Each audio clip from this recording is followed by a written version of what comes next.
Ayan, bali ito yung mga nakuha natin na gold ore. Ayan. Yun. Yan. Ito pa.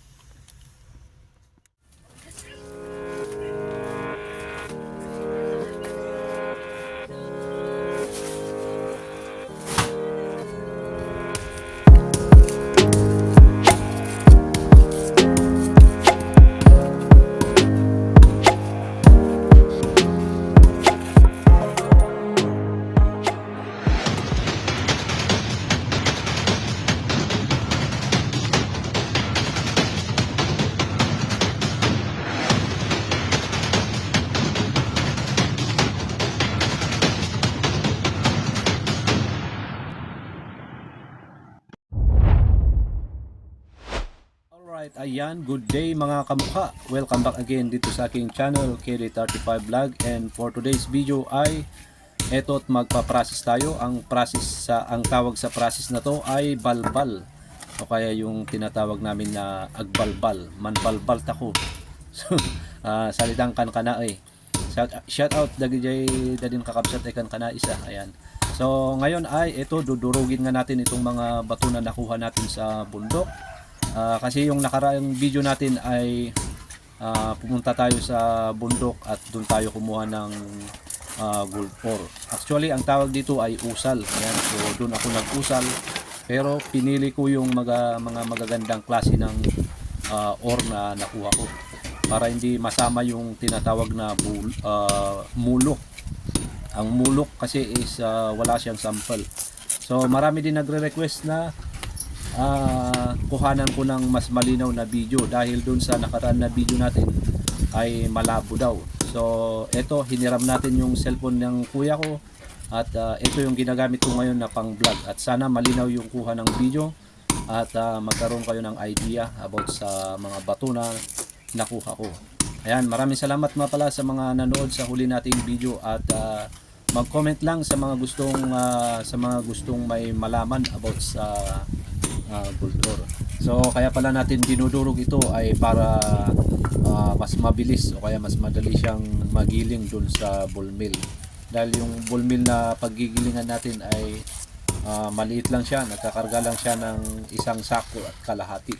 So yung mga bato nun o kaya yung shafting nun na mismong dudurog sa bato sa loob ay maliit.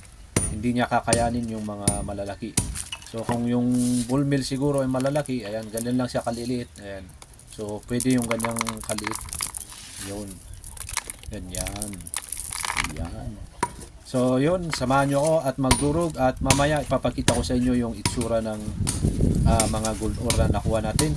At kinulang ko na lang ng picture para mas malinaw. Ayan.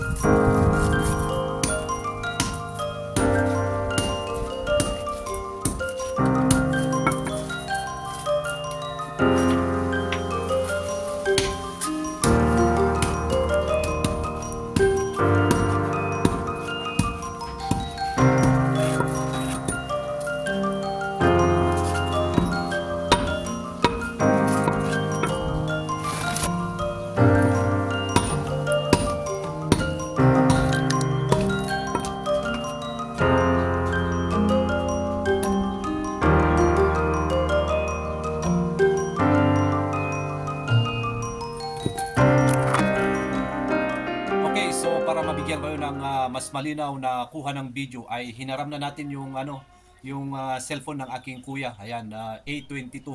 Ito siya, ayan yung A22. Ito yung ating gagamitin na pangkuha ng video para mas malinaw yung itong ating pagbablog at ito kasi yung ating gamit na pangbablog. Ito yung aking cellphone. Ayan, Samsung J4. So lumang-luma na. Ayan, basag pa. So kaya malabo yung ating video dahil siguro luma yung ating cellphone na gamit.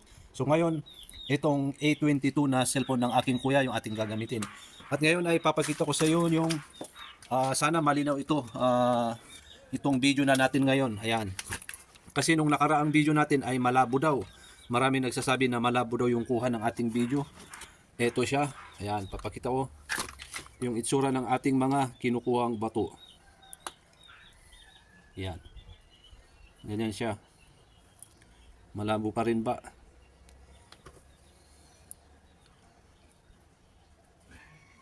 Ito pa siya. Okay, may gusto pala akong isingit. Ayan. So, ito pinapabenta ng pinsan ko. Ayan. Pinapabenta ng pinsan ko to. Ang timbang nito ay 3.2 or 3.3. Sa timbangan dito 3.3. So, lagi-lagi naman nagbabawas ng 0.1. So, sabihin na natin 3.2. Ayan, so PM lang kayo sa mga gustong bumili ng ginto, lalo na sa mga nag-PM sa akin. Ayan. Paunahan lang po, paunahan lang. At paalala, wala po tayong COD. Walang COD. Ayan, mas maganda i-meet up nyo ako. Priority priority ko yung i-meet up ako at saka yung mag-payment first. Ayan. So, yun, i-PM nyo ako at para malaman nyo kung magkano yung per grams nito. Ayan, so tuloy tayo. Ayan, ganyan yung itsura ng mga nakuha natin dun sa bundok. Ayan. Ayan. Usal yung tawag dyan, usal. Pero ito kasi is nasampulan ko na to at meron na siyang positive siya sa ginto. May sample kung baga. Ayan, ganito yung mga itsura na nakuha natin. Ayan, sana malinaw sa camera para pag may nakuha ko yung mga bato dyan ay meron kayong comparison. Pwede nyong ikumpara.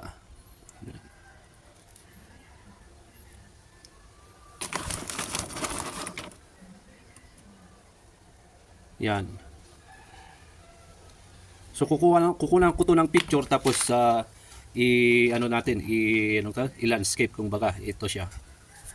Ayan, ganyan pagka kinunan natin ng picture para mas malinaw. Ayan, so sana magkaroon kayo ng idea, lalo na sa mga gustong mag stone hunting, ika nga, o kaya maghanap ng bato na may ginto.